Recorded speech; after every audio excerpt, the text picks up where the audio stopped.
One of the questions that came to us was the question of language. Not which language, but should we be speaking in prayer? Should it be a formal sort of language or informal? How should we talk to God when we're praying?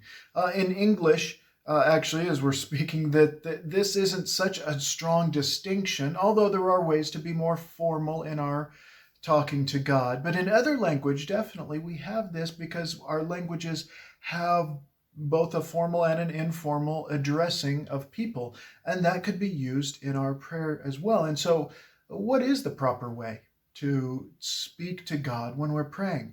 King of Kings, God Almighty, Holy One, how is it that we are supposed to talk to Him?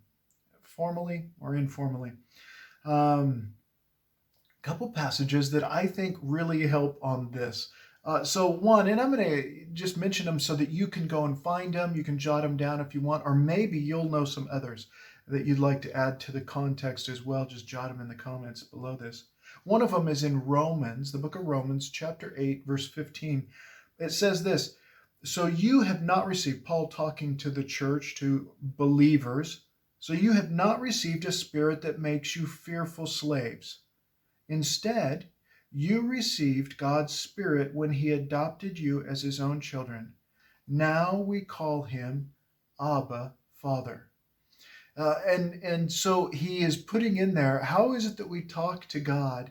He says, we have been, when we trusted God, when He uh, accepted us into His family, chose us to be into His family, adopted us as His children, He became our Father and we became His children. And so the language here, he says, now we call Him Abba, Father. Abba, not the singing group, but Abba, meaning a very informal, very personal, somewhat intimate sort of thing. I wouldn't call this to all men, but this would be if you were to say dad or daddy even. It's this type of language. It's this very personal call. Dad, I need you today. Hey, Dad, I've got a question. Hey, Daddy, can you hold me? It's that type of talk that Paul is saying when we have been adopted as his children, we get to talk to him as a loving dad.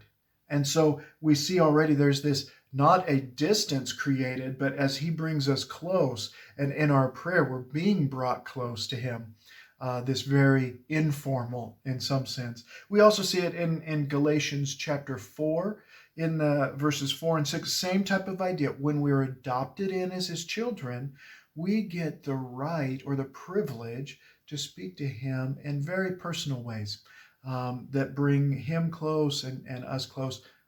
Not that he's moving because of it, but to understand that informal is totally okay. And I like in languages that I'm aware of, where there is a formal and an informal, most commonly prayers are in the informal.